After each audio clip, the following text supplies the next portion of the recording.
इन दिनों छत्तीसगढ़ के पत्रकारों की नींद फोन कॉल से उठ रही है। फोन आता है, आज किसके यहाँ रेड पड़ी है, किसके यहाँ ईडी की दबिश दी गई है। ये पत्रकारों की दिनचर्या में शामिल हो चुकी है, क्योंकि छत्तीसगढ़ में लगातार ईडी आईटी की टीम दबिश दे रही है और लगातार 2 दिनों से ईडी की टीम दुर्ग, भिलाई, रायपुर, बिलासपुर, राजनांदगांव, रायगढ़ इन जगहों पर दबिश देकर कार्रवाई कर रही है।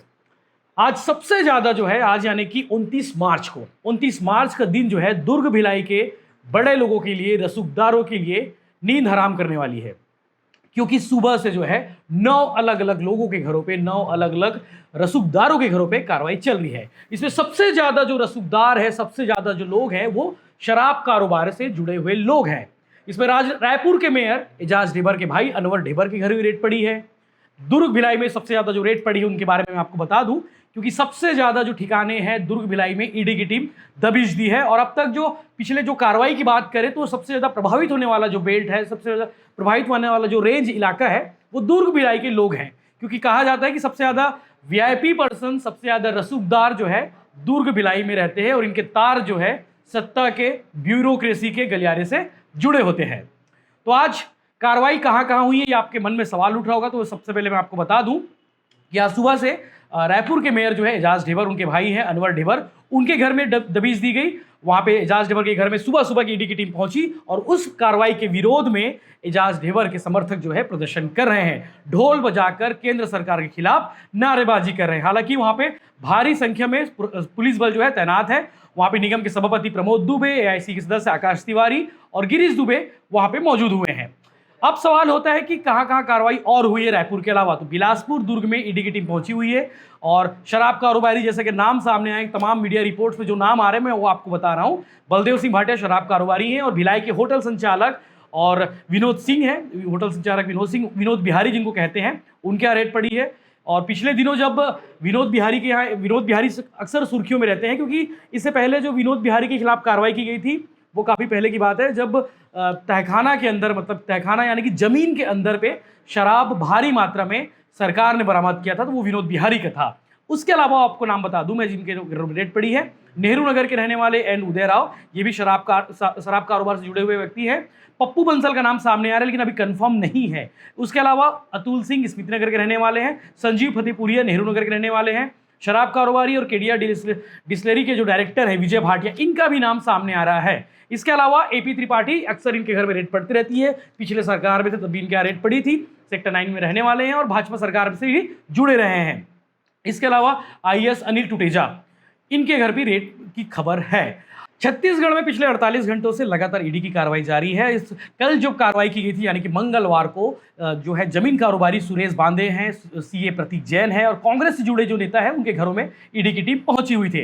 रायपुर, बिलासपुर और भिलाई के बाद जो है रायगढ़ में भी इनके लोगों पे सीआरपीएफ की टीम जो है अपनी जो टीम के साथ पहुंची थी और ईडी की जो है वहां पे तैनाती थी। इसके अलावा अगर कहा जाए तो मुख्यमंत्री ने कल कहा था, मुख्यमंत्री भूपेश बघेल ने कहा था कि बीजेपी के इशारों के में ये ईडी के छापे पड़ रहे हैं। मुख्यमंत्री ने क्या कुछ कहा था वो हम आपको बताते हैं कि कोई ऐसा वर्ग नहीं बचा है जहां छापा ना डाला गया हो। अगर कहीं छापे की कार्रवाई नहीं होती तो केवल मध्य प्रदेश, उत्तर प्रदेश, उत्तराखंड, गुजरात और कर्नाटक जैसे बीजेपी शासित राज्यों में कार्रवाई नहीं होती है। ऐसा लगता है कि यहाँ पे ईडी का दफ्तर ही नहीं है। महाराष्ट्र में जब तक उद्धव ठाकरे सरकार थी तब तक ईडी और सीबीआई जैसी सेंट्रल एजेंसियां सक्रिय थी और जैसे ही सरकार बदली, खरीद फरोख्त के साथ हुआ वहां पे, उसके बाद ईडी की कार्रवाई बंद हो गई। ये मुख्यमंत्री भूपेश बघेल ने कल यानी कि 28 मार्च को कहा था। मुख्यमंत्री भूपेश बघेल ने यह भी कहा था कि भारतीय जनता पार्टी और प्रदेश के नेता जो है, राष्ट्रीय नेताओं के इशारे पर यह सब कुछ किया जा रहा है। जो बीजेपी जो नेता है छत्तीसगढ़ में, उनके इशारों पर किया जा रहा है। ईडी को निष्पक्ष होना चाहिए। अडानी की संपत्ति में 60% की कमी आ गई, लेकिन यहाँ ईडी के छापे क्यों नहीं मारते। मुख्यमंत्री भूपेश ने यह भी कहा था कि महादेव बुक में जो है भाजपा नेताओं के नाम सामने आ रहे हैं, कई आस पड़ोस के जो राज्य हैं उन लोगों के नाम सामने आ रहे हैं, इसलिए छत्तीसगढ़ में ईडी जो है कार्रवाई कर रही है, क्योंकि छत्तीसगढ़ सरकार जो है महादेव बुक वालों के खिलाफ में ताबड़तोड़ कार्रवाई कर रही है। ईडी को लेकर जो है अब आरोप प्रत्यारोप का दौर जारी रहेगा, हम आपको लगातार अपडेट्स देते रहेंगे। लेकिन खबर यह है कि शराब कारोबार से जुड़े जो व्यक्ति हैं, जो कारोबारी हैं, उनके घर में ईडी की जो दबिश है 29 मार्च यानी कि बुधवार को कार्रवाई की गई है। अब कल पत्रकारों की नींद किस फोन से उठती है, ये देखने वाली बात है कि पत्रकारों को बस लगातार फोन आते हैं कि भैया आज कहाँ रेड पड़ी है, किसके घर रेड पड़ी है, ये तो बता दो, वो तो बता दो। तो हम आपको लगातार अपडेट देते रहेंगे। बने रहिए वी आइटम के साथ में, चैनल को सब्सक्राइब जरूर करें। धन्यवाद। आज छत्तीसगढ़ में ईडी का फिर से छापा। उद्योगपति, व्यापारी, ट्रांसपोर्टर, विधायक, अधिकारी, किसान, कोई ऐसा वर्ग बचा नहीं है जो यहाँ छापा ना डाला हो। छापा नहीं डालता तो केवल मध्य प्रदेश है, उत्तर प्रदेश है, उत्तराखंड है, गुजरात है, कर्नाटक है, लगता है वहाँ ईडी का ऑफिस ही नहीं है। और महाराष्ट्र में जब तक के उद्धव ठाकरे जी की सरकार थी तब तक के सब ईडी, सीबीआई जितने सेंट्रल एजेंसी थी वो सब सक्रिय थी। और जैसे ही सरकार बदली, खरीद फरोख्त हुआ, उसके बाद से वहाँ उसका कोई काम रहा नहीं। भारतीय जनता पार्टी के प्रदेश के नेता और राष्ट्रीय नेताओं के इशारे पर ये सब किया जा रहा है।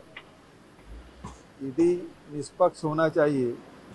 कर्नाटक में जहाँ 40% की सरकार है, जहाँ 6 करोड़ रुपए एक विधायक के यहाँ मिला, जिसको बेल मिल गया था, आज पता चला कि हाई कोर्ट ने उसकी बेल को खारिज कर दिया, वहाँ छापा नहीं डालती। ये स्थिति देश की है। अडानी जिसके 60% की संपत्ति कमी आ गई हिडनबर्ग की रिपोर्ट के आधार पर, वहाँ जाके ईडी छापा नहीं मारती, वहाँ से भी कार्रवाई नहीं करती। यहाँ लाखों करोड़ों लोगों को रुपया फंसा है, यहाँ नान में और चिट फंड कंपनियों के खिलाफ कोई कार्रवाई नहीं करती थी। मैंने सुना वो महादेव ऐप में भी कार्रवाई नहीं कर रहे हैं, क्योंकि